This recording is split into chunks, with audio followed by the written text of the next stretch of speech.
Alors bonjour à tous. Donc on va attaquer le cours avec la séance 1, qu'est-ce que le droit du travail? Et on va commencer par une première définition. Alors qu'est-ce que la définition du droit du travail? On peut dire que c'est un ensemble de règles juridiques applicables aux relations individuelles et collectives qui naissent entre les employeurs privés et les salariés. Ce qui signifie qu'avant tout, le droit du travail est là pour encadrer, on va dire, encadrer le travail entre un employeur privé et des salariés. On est moins finalement dans la relation entre l'État et les fonctionnaires, par exemple. Il a différentes caractéristiques, ce droit du travail. On peut le dire, c'est un droit récent. On étudiera l'historique et on verra que finalement, les vraies, on va dire, les premières lois, les lois qui sont réellement venues encadrer le droit du travail sont assez récentes. On peut dire aussi que c'est un droit étatique, puisque ce sont les pouvoirs publics qui imposent cet ordre public social, qui impose le droit du travail. Et, il a été finalement mis en œuvre avant tout pour mettre en place une politique d'emploi. Ouais, une politique d'emploi au service finalement, un droit du travail au service de l'emploi.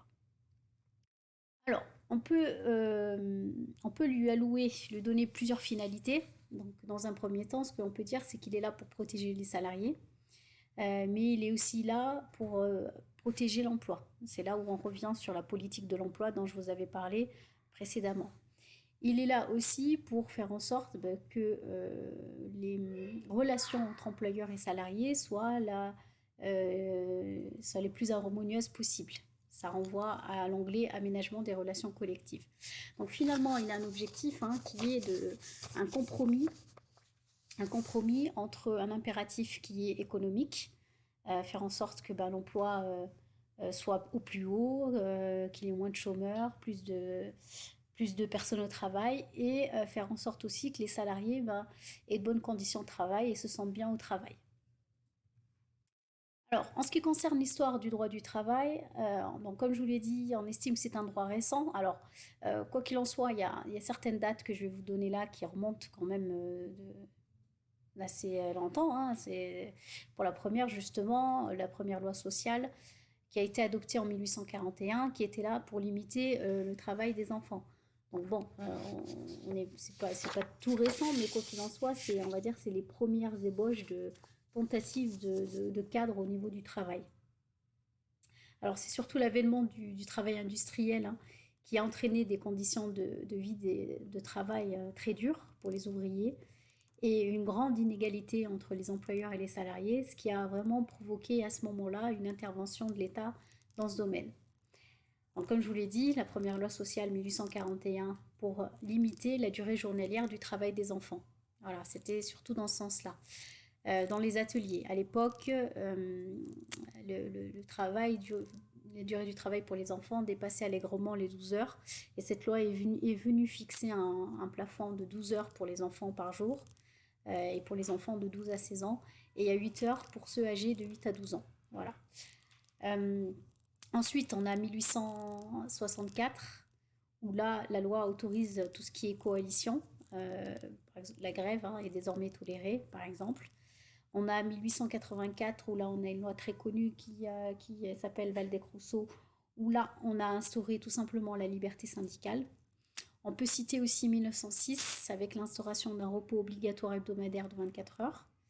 Voilà, avant c'était pas le cas, tout simplement.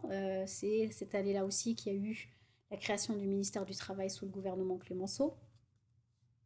Alors, une date importante que vous pouvez souligner, c'est 1910, avec une loi instituant le Code du travail. C'est cette année-là qu'il est né, on peut le dire. 1919, on a la journée de travail qui est fixée à 8 heures et la durée hebdomadaire de travail fixée à 48 heures. Voilà. Donc en 1919, on est encore à 48 heures de travail par, euh, par semaine. Là, des dates quand même un peu plus récentes, 1936, on a vu la victoire du Front populaire avec Léon Blum, où là, on a eu une énorme croissance de tout ce qui était effectif syndicat, tout ce qui était syndicalisme, un syndicalisme montant, et surtout avec la CGT. C'était cette année-là où on a vu une vague de grève sans précédent et surtout la signature des accords de Matignon, qui a donné plusieurs avancées. La semaine de travail qui est passée de 48 heures à 40 heures sans perte de salaire. On est passé à un congé payé à des congés payés de 2 semaines, une assurance sociale ou des assurances sociales, l'arrivée des conventions collectives qu'on va étudier plus tard et une augmentation des salaires de 12% en moyenne. Alors, ce qu'on peut aussi noter comme date importante, c'est aussi 1970 avec la création d'un salaire minimum, hein, le fameux SMIC, salaire minimum interprofessionnel de croissance. Et puis on a aussi une loi qui me semble aussi intéressante en termes de durée de travail, la loi dite Aubry 1 qui statue sur la réduction générale de la durée du travail à 35 heures. Bon, depuis il y a eu, on va dire, d'autres avancées, hein, mais disons que ce sont les dates qui me semblent intéressantes à retenir.